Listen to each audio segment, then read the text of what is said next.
지난주부터 우리 갈라디아서 말씀을 함께 나누고 있는데요. 여러분 갈라디아서 말씀을 아마 주중에도 쭉 읽으셨을 거라고 생각합니다. 어떠셨습니까? 갈라디아서 말씀 잘 읽어지던가요? 좀 까다롭던가요? 성경에 어느 한 부분이 쉬운 부분이 있겠습니까만은 특히 이 사도 바울의 글, 사도 바울의 편지는 좀 까다로운 면이 있습니다. 흥미진진한 스토리도 없고 시처럼 이렇게 감성적인 부분도 없고 굉장히 딱딱한 논리가 전개되기 때문에 갈라디아서는 좀 어려운 부분이 있습니다. 혹시 이런 사실이 위로가 되실지는 모르겠습니다만 여러분만 어려워하시는 것은 아닙니다. 사도 베드로조차도 베드로후서에서 우리 형제 바울의 글에는 어려운 부분이 많이 있어서 쉽게 이해가 안 된다. 그것을 인정하셨을 정도니까 우리한테 잘 이해가 안 되는 것은 당연한 일이겠죠. 그렇지만 재미는 좀 떨어져도 영양가가 아주 듬뿍 담겨 있는 책이 저는 갈라디아서 또 바울 서신이라고 생각하고, 음식에 비유한다면 달콤한 케이크는 아니지만 좀 입에 쓴 약 같은 책이지만 훨씬 우리에게 영향이 있는 유익한 책이라고 생각합니다. 오늘도 하나님께서 은혜 주셔서 이 말씀을 통해서 우리의 영혼이 건강해지는 그러한 시간 되기를 소망합니다. 지난주에 갈라디아서 서론 부분을 좀 말씀드렸습니다.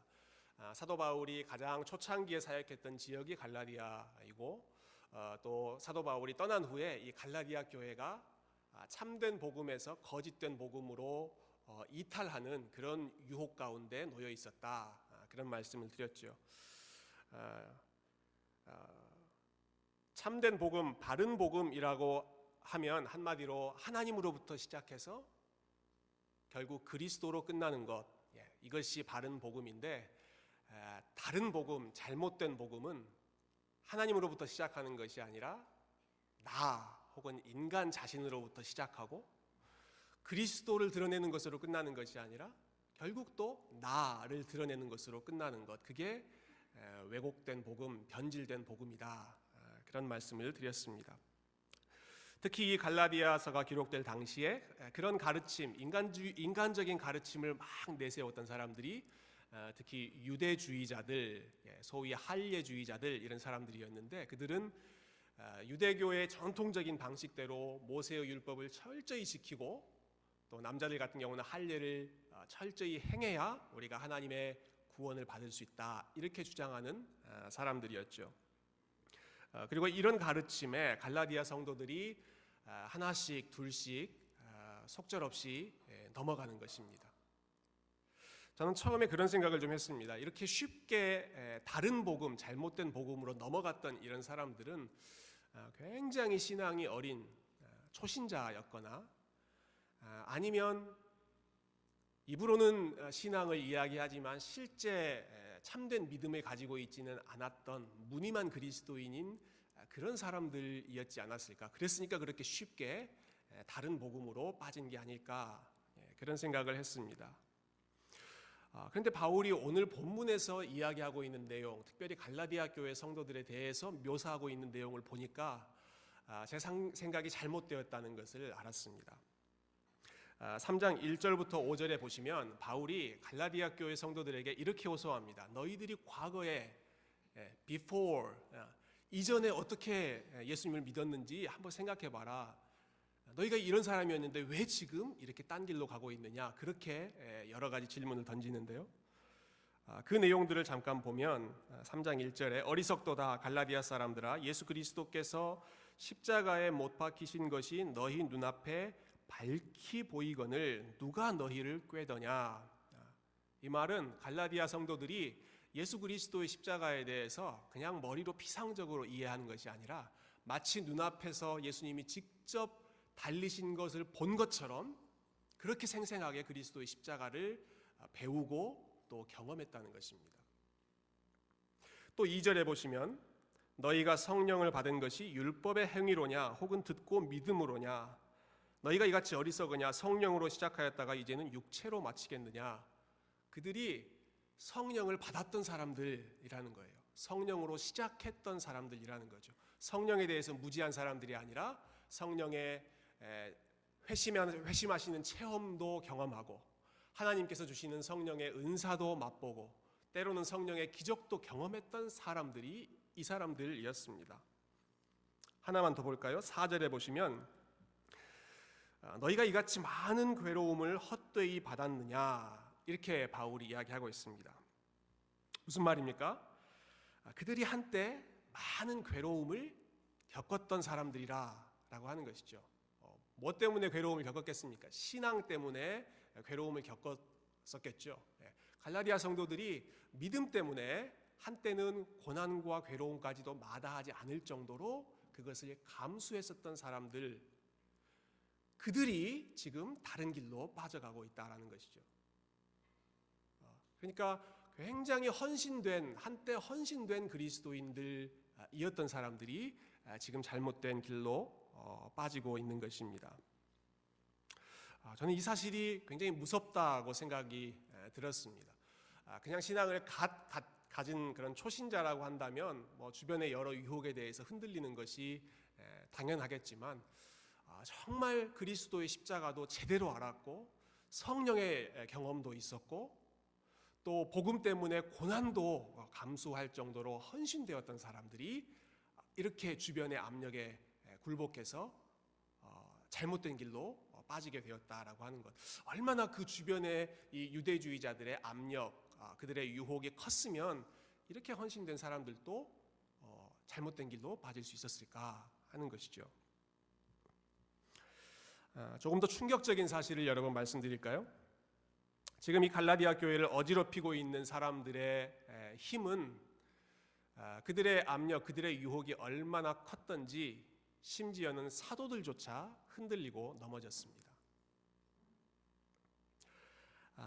앞부분 여러분 2장 11절로 한번 넘어가 보시죠. 2장 11절에 보시면 바울이 이런 에피소드를 이야기합니다. 게바가 안디옥에 이르렀을 때, 이 게바라고 하는 사람은 우리가 잘 아는 사도 베드로의 또 다른 이름이죠. 그러니까 베드로가 안디옥에 이르렀을 때 이런 일이 있었다는 것입니다. 그때 그가 책망받을 일이 있기로 내가 그를 대면하여 책망하였노라. 지금 사도 바울이 내가 베드로를 책망할 일이 있었다, 그래서 공개적으로 책망했다, 이렇게 이야기하는 거죠. 근데 베드로가 뭘 잘못했길래 책망을 받았는가? 12절부터 보시면 야고보에게서 온 어떤 이들이 이르기 전에 게바가 이방인과 함께 먹다가 그들이 오매 그가 할례자들을 두려워하여 떠나 물러가매 남은 유대인들도 그와 같이 외식함으로 바나바도 그들의 외식에 유혹되었느니라. 이런 이슈가 있었습니다. 베드로가 이방인 그리스도인들과 허물없이 잘 교제하고 있었습니다. 밥도 먹고 교제도 하고 펠로우십을 잘 가지고 있었습니다. 아무런 거리낌이 없었습니다. 그런데 예루살렘, 유대교의 중심지라고 할 수 있는 예루살렘에서 아주 보수적인 정통 유대인들이 안디옥에 방문한 것이죠. 그 사람들을 보고는 베드로조차 그 전에 이방인들과 허물없이 지내다가 슬그머니 발을 뺀 것입니다. 이 사람들한테 한 소리 들을까봐, 왜 할례도 안 받은 저 사람들이랑 어울리느냐 하는 소리를 듣고 싶지 않아서 슬그머니 발을 뺐죠. 그랬더니 베드로와 함께 있었던 또 다른 유대인들도 슬그머니 발을 빼고 심지어는 바울의 동역자였던 바나바조차도 저들의 외식에 동참했다. 그래서 사도 바울이 그들의 외식을 책망했다라는 것이죠. 얼마나 그 유대주의자들의 기가 셌으면, 또 그들의 압력이 컸으면 정말 예수님의 가장 가까이에서 따랐던 이 베드로조차도 흔들릴 정도였을까?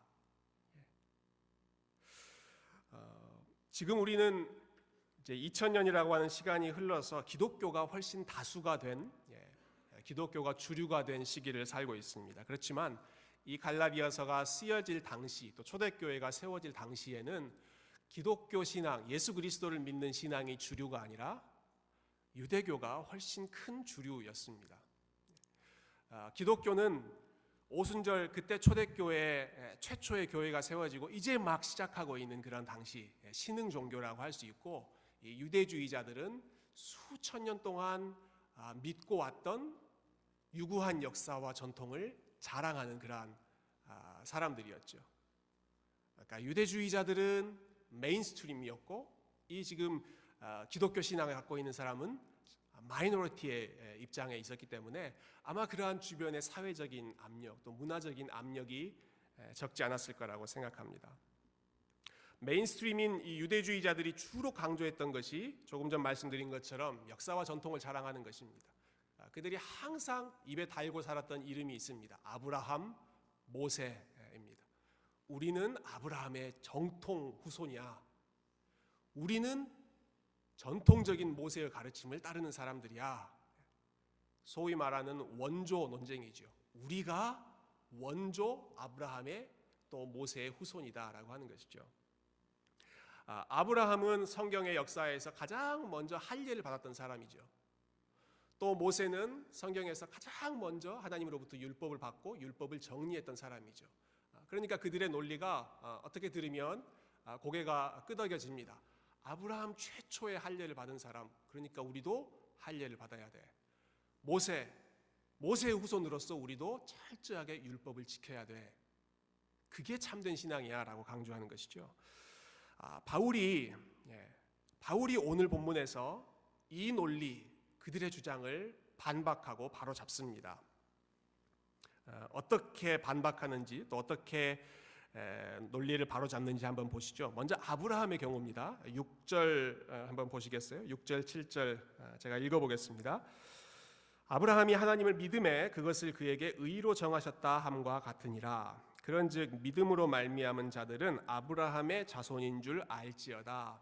바울이 이야기하는 겁니다.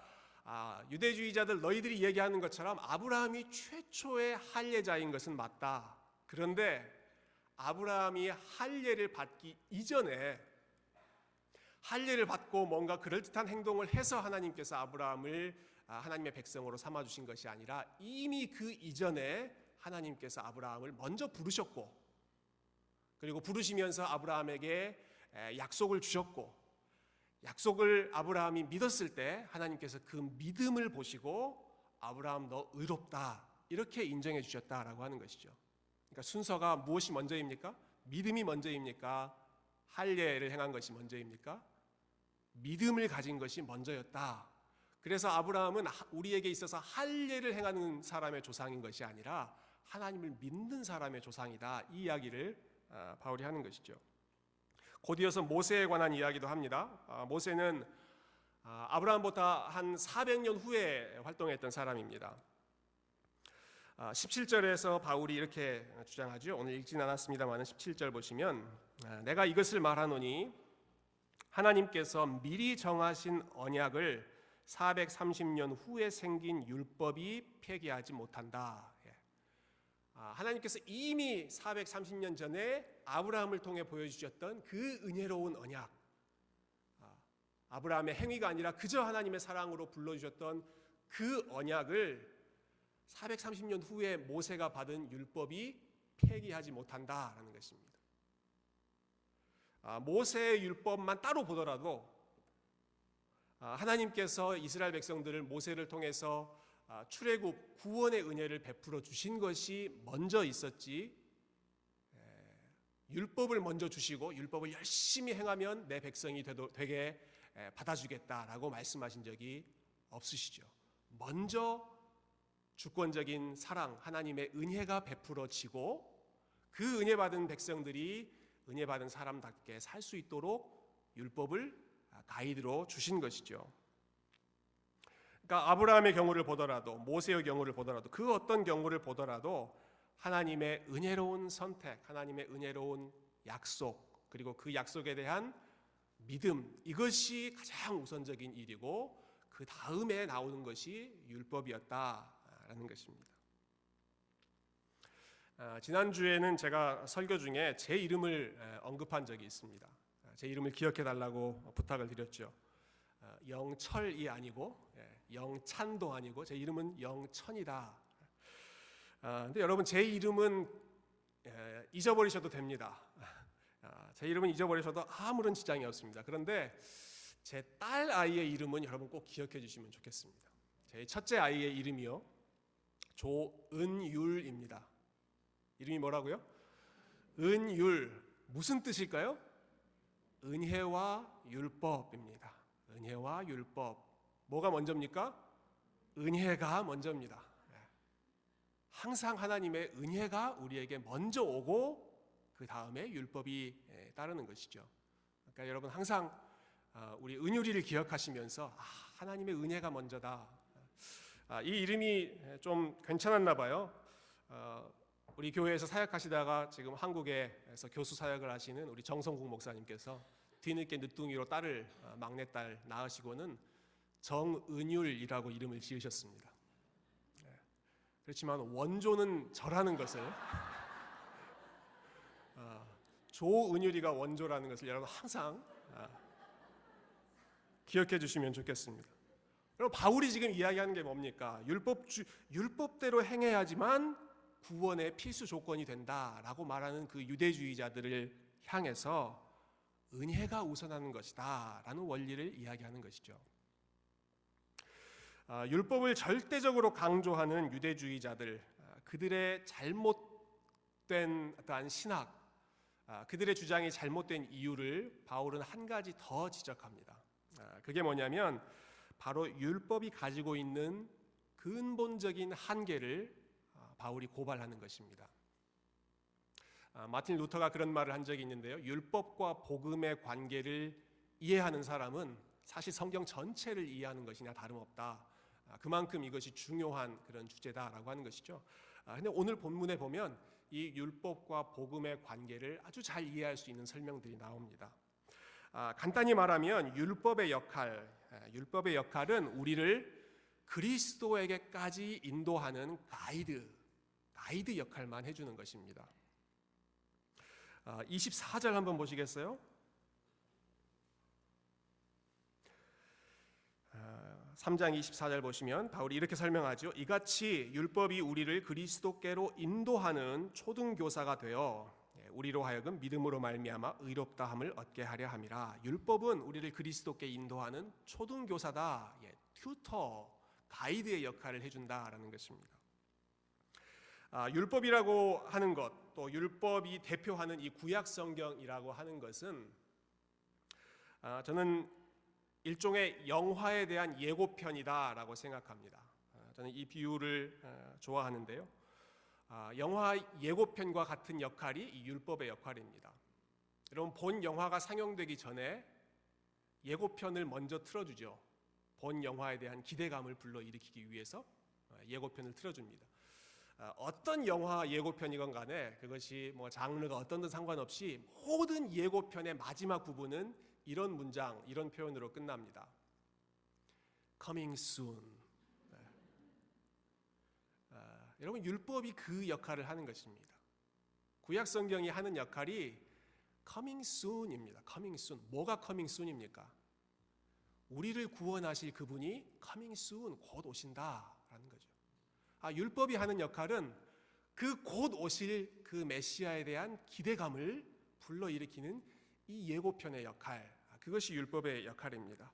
어떤 방식으로 이 구원자를 기대하게 하는가? 그 방식은 우리가 영적으로 얼마나 무능력한 상태에 있는지, 그리고 그렇기 때문에 그 결과 하나님의 저주와 진노 아래에 있는 그 끔찍한 현실을 고발해 줌으로써 이대로 있으면 안 되겠구나, 구원자가 오셔야겠구나 하는 그 기대감을 갖게 하는 것이죠.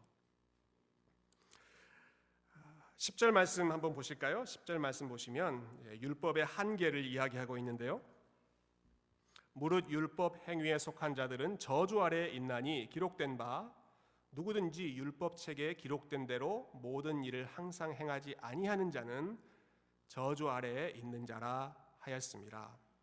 율법 행위에 속한 자들은 저주 아래에 있다는 것입니다. 왜냐하면 율법을 완벽하게 지킬 수 있는 사람이 없기 때문에 결국 저주 아래에 놓여 있는 것이죠. 율법이라고 하는 것은 우리를 구원해 주는 수단이 아니라 우리가 구원받을 필요성이 있다라고 하는 것을 보여주는 수단입니다. 우리에게 구원이 필요하다는 것을 보여주는 수단이 율법입니다. 우리의 연약함을 드러내고 또 우리의 잘못을 고발함으로써 우리가 구원자가 필요하구나라는 것을 보여주는 것이죠.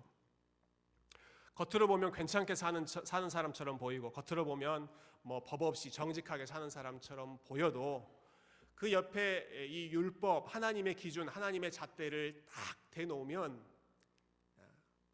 이것도 걸리고 저것도 걸리고 이것도 부족하고 하는 그 한계, 그 연약함을 보여주는 도구가 율법인 것이죠. 이런 면에서 율법은 일종의 엑스레이 같은 역할을 한다고도 우리가 볼 수 있습니다. 겉으로 보면 건강한 것 같습니다.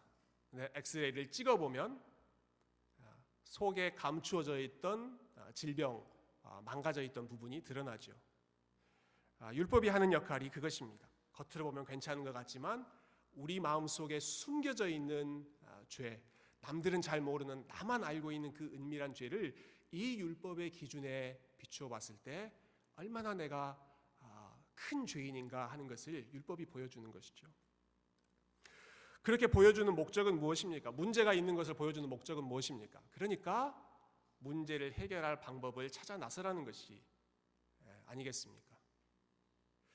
이런 사람이 있다면 여러분 얼마나 우스꽝스럽겠습니까? 엑스레이를 찍었습니다. 그 사진에 보니까 뭐 이런저런 문제들이 많이 보입니다. 그런데 그 문제를 해결할 노력은 하지 않고, 해결할 사람을 찾아가지는 않고 엑스레이 사진만 붙잡고 있다고 생각해 보십시오. 야, 이런 문제가 내 몸속에, 내 폐에 혹은 내 심장에 이런 문제가 있었네. 야, 이 사진 진짜 신기하다. 정말 기능이 놀랍다. 어떻게 이 속에 있는 걸 다 보여주지? 그렇게 감탄만 하고 고개만 끄덕이고 있는 사람이 있다면 그건 엑스레이의 역할을 잘 이해하지 못하는 것이죠. 엑스레이로 문제를 발견했으면 반드시 해결책으로 나아가는 것이죠. 율법을 통해서 우리의 문제를 발견하고 율법이 우리의 죄를 지적하면 그에 대해서 해결할 수 있는 방법으로 나아가라고 하는 것이 하나님께서 우리에게 주신 율법의 목적이죠.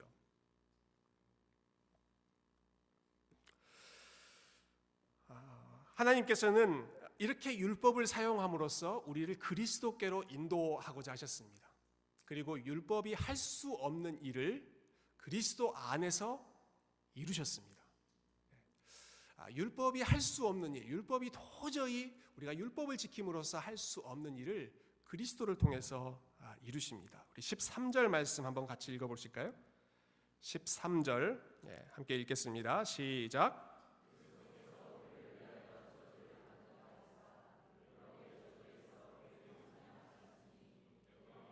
나무에 달린 자마다 저주 아래에 있는 자라 하였습니다.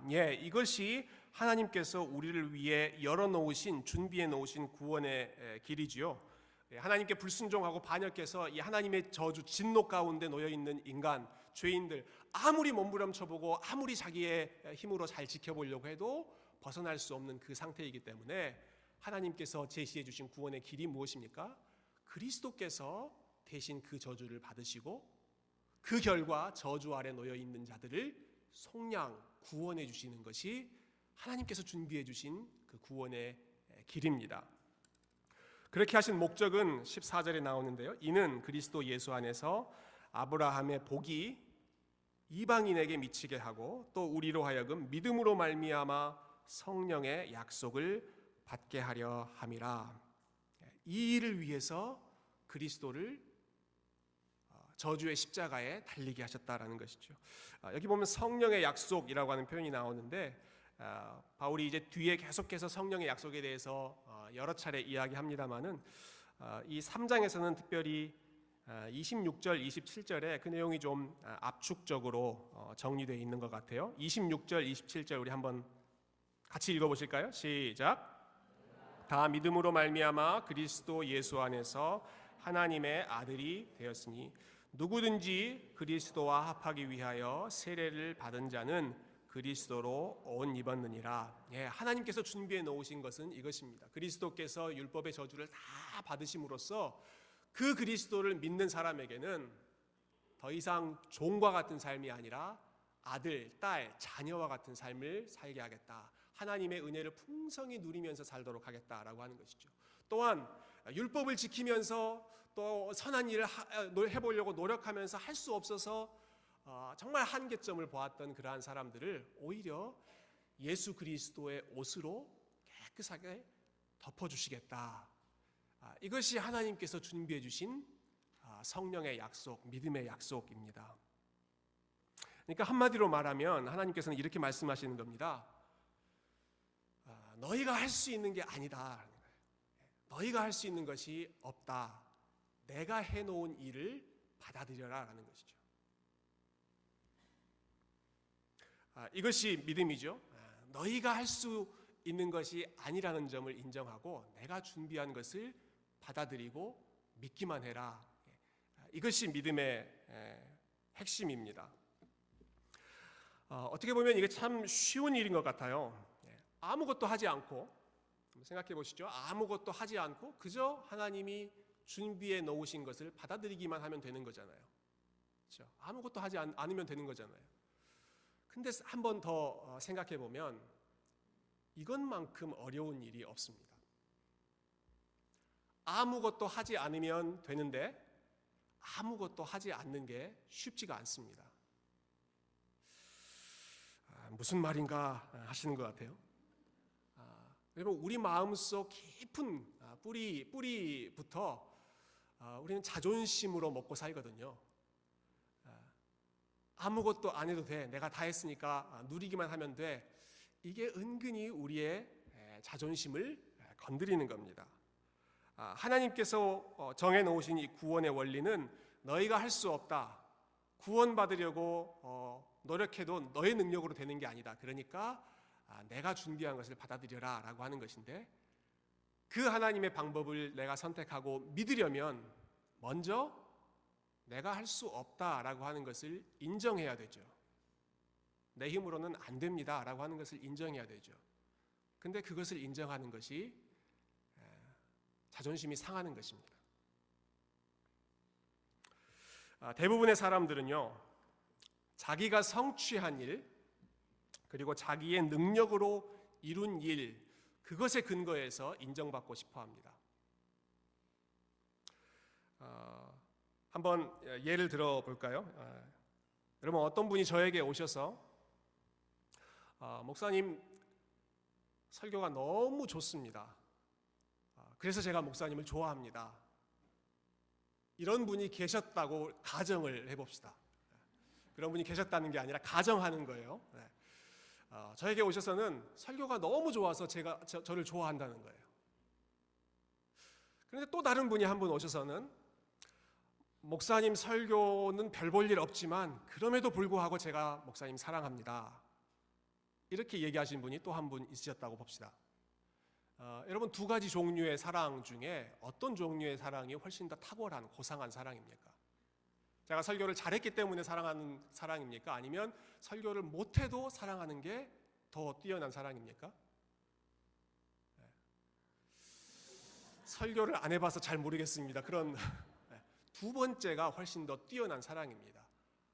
잘한 게 없어도 그럼에도 불구하고 사랑하는 것이 훨씬 더 탁월한 사랑이죠. 그런데 저의 입장에서는 어떤 이야기를 듣고 싶어 할까요? 두 번째가 아니라 설교 잘해서 제가 좋아합니다, 이 이야기를 듣는 것을 아마 저는 즐겨 할 겁니다. 왜냐하면 그러면 제가 한 일이 인정받는 것이기 때문이죠. 아마 여기 남자분들이 많이 계시는데요. 이것도 그냥 가정하시는 거예요.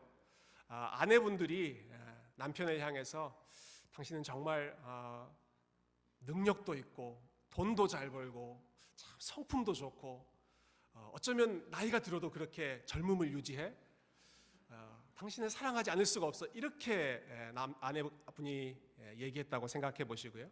반면에 당신은 돈도 별로, 또 성품도 별로, 외모도 그닥, 그럼에도 불구하고 내가 당신 사랑해 라고 이야기하는 것, 우리 남자분들 어떤 쪽을 듣고 싶으십니까?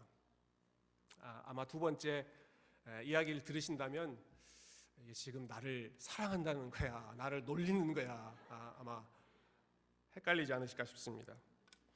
최근에 들은 에피소드가 하나 생각났는데요. 제가 어느 부부 세미나를 듣다가 아주 재밌게 들었던 내용입니다. 어떤 부부가 서울에서 백화점을 갔대요. 근데 백화점을 가는데 차 안에서 계속해서 부부싸움을 한 것입니다.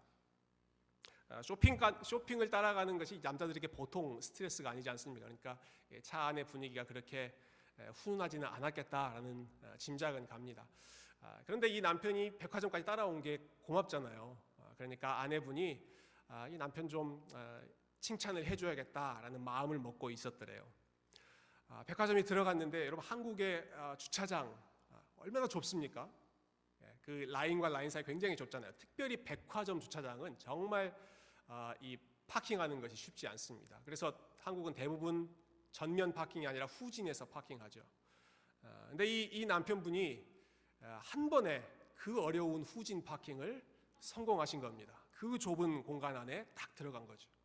그러니까 이 아내가 그 모습을 보고는 이야, 당신 어떻게 이렇게 후진으로 주차를 잘해? 마음에 조금 응어리 있었던 이 남편의 응어리가 눈 녹듯이 녹았습니다. 그리고는 뭐 그 당연하다는 듯이 이렇게 말했다고 합니다. 그거 이제 알았어? 나는 후진으로 부산까지도 갈 수 있어.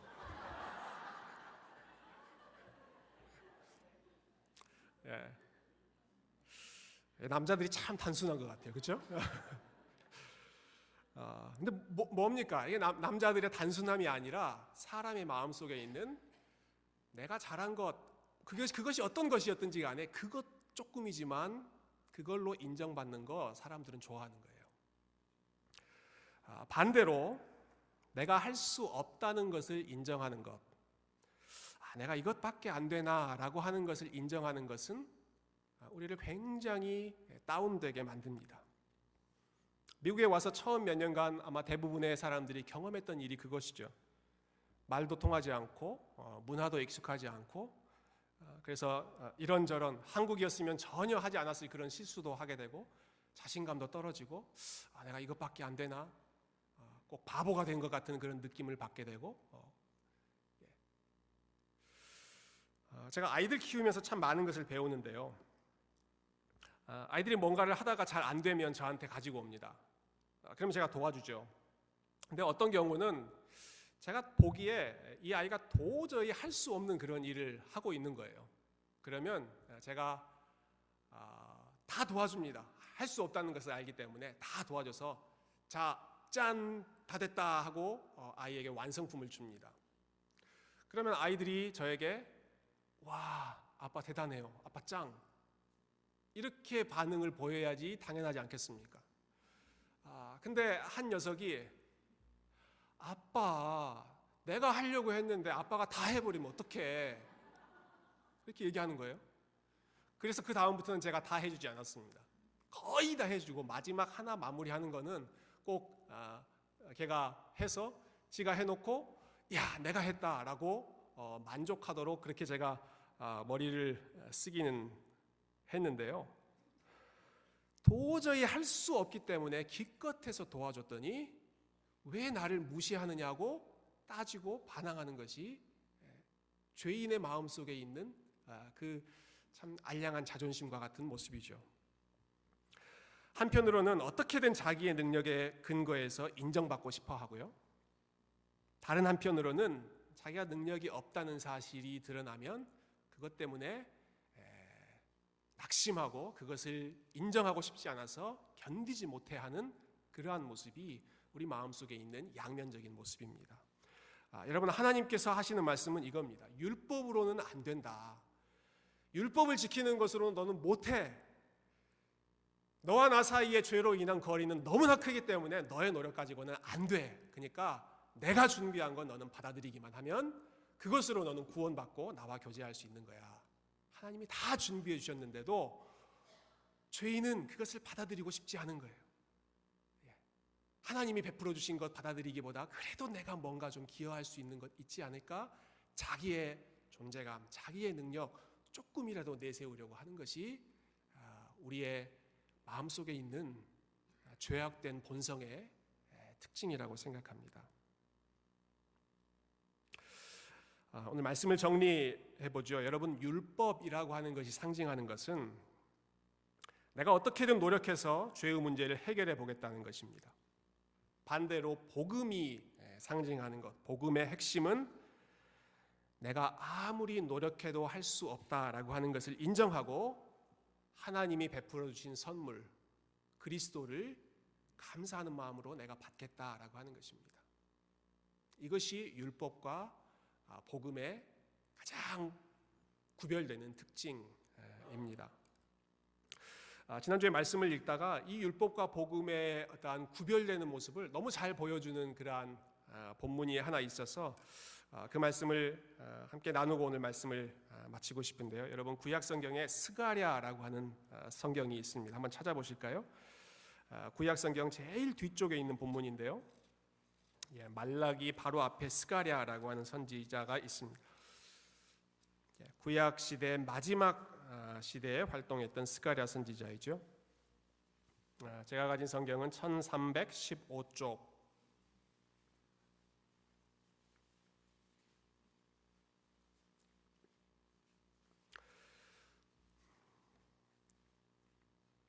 자, 1절 제가 읽어볼게요. 대제사장 여호수아는 여호와의 천사 앞에 섰고 사탄은 그의 오른쪽에 서서 그를 대적하는 것을 여호와께서 내게 보이시니라. 이 스가랴 선지자가 환상을 보고 있는데요.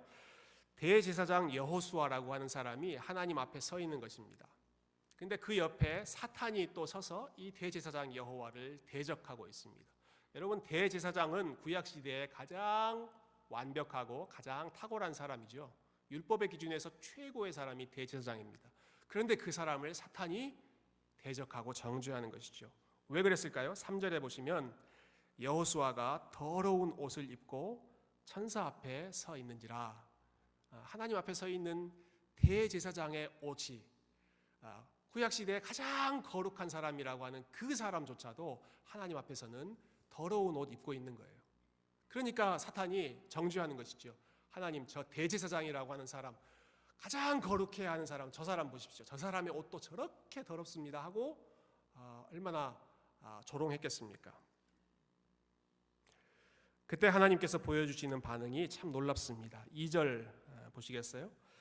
여호와께서 사탄에게 이르시되 사탄아 여호와께서 너를 책망하노라. 예루살렘을 택한 여호와께서 너를 책망하노라. 하나님께서 누구를 책망하십니까?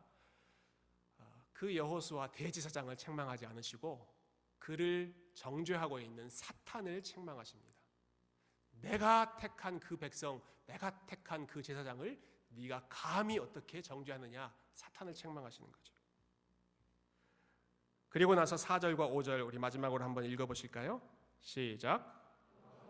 자기 앞에 선 자들에게 명령하사 그 더러운 옷을 벗기라 하시고 또 여호수아에게 이르시되 내가 내 죄악을 제거하여 버렸으니 내게 아름다운 옷을 입히리라 하시기로 내가 말하되 정결한 관을 그의 머리에 씌우소서 하매 곧 정결한 관을 그 머리에 씌우며 옷을 입히고 여호와의 천사는 곁에 섰더라.